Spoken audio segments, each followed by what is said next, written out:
Good evening, Doc, and my dear classmates. Let's now proceed to the second section of the book, which is about resistance and critical pedagogy. For my part, I'll be sharing with you some ideas about ideology, culture, and schooling. These ideas serve as foundation to the development of critical theory of education, which is a major part of the next report. In the introductory part of the second section of the book, the author highlighted a quotation from Cornell. Portion of this quotation states, education has fundamental connection with the idea of emancipation, though it is constantly in danger of being captured for other interests. In a society disfigured by class exploitation, sexual and racial oppression, and in chronic danger of war and environmental destruction, the only education worth the name is one that forms people capable of taking part in their own liberation. With inspiration to this, the author emphasized that connection between schooling and emancipation exists.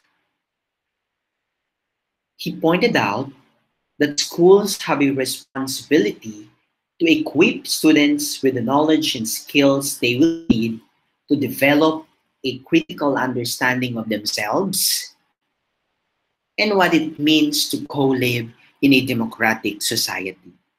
It was also mentioned, though, that education is both an activity and the region of social life that contribute to the legitimation and reproduction of a society steeped in domination and class, gender, and racial inequalities. With this, education becomes a risky enterprise, and teachers have to decide whose side they are on. And one bottom line presented here is that schools are more than just instructional sites. They are also cultural sites, arenas of contestation and struggle among differently empowered cultural and economic groups. Upon examining the chapter of the book assigned to me, I found some of the ideological views of the schools with their corresponding limitations as argued by the author. Let me present a brief summary of this. These were the inspiration of the author in pushing for a radical pedagogy. First, on positivist rationality.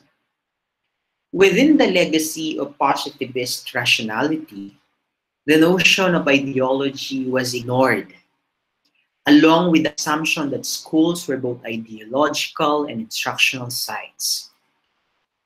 This ideology wedded to the celebration of facts and management of visible. Positivist rationality excluded from its perspective those categories and questions that pointed to the terrain of ideology. This refused to interrogate the internal logic of the curriculum in order to reveal its hidden meanings, structured silences, or intentional truths. Notions such as essence, false consciousness, and immanent critique were simply tucked away in favor of the discourse of administration, management, and efficiency. Ideological beliefs of schools also lies on traditional and orthodox Marxism. The focus here is on the relations of domination rather than the relations of struggle and resistance. And Marxism failed to explore how people acted against their own interests, shared in their own oppression, or what compelled them to stand up and resist oppression in the face of intolerable odds. This provides few clues as to how subjectivities are constituted in schools. We also have this, what do we call, reproductive ideologies. This ideology illustrates how specific principles structure the text and classroom social relations so as to legitimate modes of learning that promotes passivity and rule following rather than critical engagement on the part of the teachers and students. This has failed to analyze how reproductive ideologies in texts and social practices are mediated. It is particularly important to acknowledge that texts are always mediated in some fashion by human subjects. Meanings are always produced by human agents when they confront and engage cultural forms such as curriculum texts, films, and the likes.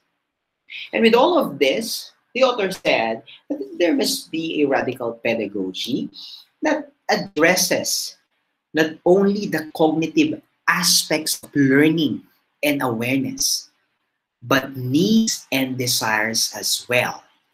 Since oppression is rooted not only in socioeconomic structures, but also in the sedimented history or structures of needs that constitute each person's disposition and personality. And an essential aspect of radical pedagogy is the need for students to co-critically interrogate their inner histories and experiences. It is crucial for them to be able to understand how their own experiences are reinforced, contradicted, and suppressed as a result of the ideologies mediated in the material and intellectual practices that characterize daily classroom life. Now, the central theoretical task of radical pedagogy is to engage in ideology critique. Such critique investigates not only the way in which text, behavior, and classroom practices legitimize and reproduce the dominant social order.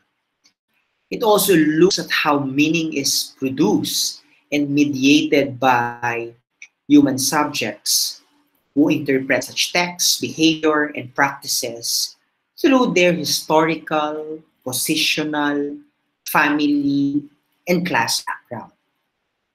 And a radical pedagogy, which embraces the critical positive moment of ideology, encourages the formation of critical consciousness, engages in reconstruction, critical appropriation, and transformation. Thus, it aims at providing students with the knowledge and skills and critical sensibility they need to be able to think dialectically and to be able to interrogate their own histories, to penetrate the categories of common sense and move beyond their confines.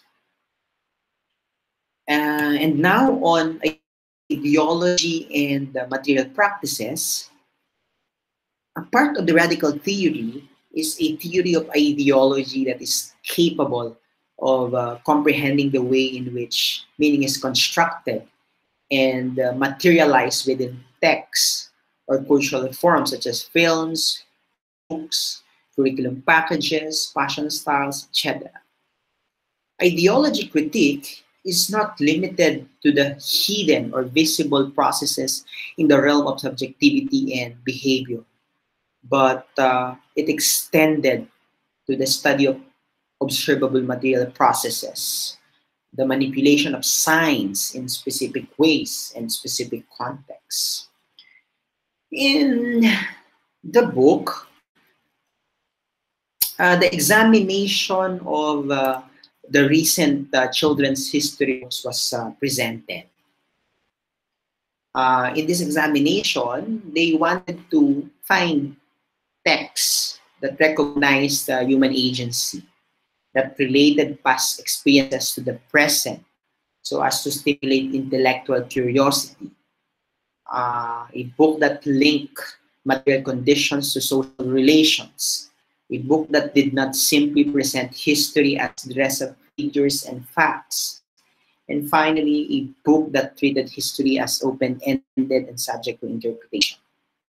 What they actually found were history books that contained an anti-urban bias, book that promoted their content in commercial studio aesthetics, celebrated technology outside of the human relations, in which functions and collapse history into great moments, while simultaneously using a language that suppress conflict. And they also found out that there is an increased use of pre-packaged curriculum materials that accentuate delivering instruction while at the same time removing conception and critique from the pedagogical act. With this, the author cited what Apple has argued. No? Apple argues that such curriculum material represents a new form of control over both teachers and students, one that indicates a process of de-skilling and the emergence of more powerful forms of rationality that embody changing modes of control within the nature of capitalist relations of production. Each of these examples provides a mode of ideology critique that reveals how reproductive ideologies work. In all of these cases, texts relating to pedagogy suppress human agency while legitimating the management and control functions of the dominant classes. This leads the author's final point. This leads the author's final point regarding relations among ideology, text, and social practices. The principle of reconstruction shifts the theoretical pairing from the issues of reproduction and mediation to a concern for critical appropriation and transformation.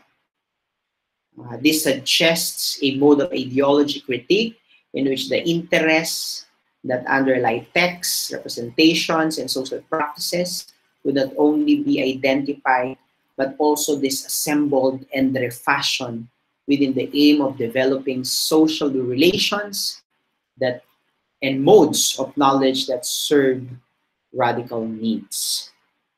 That would be the last part of the presentation, and thank you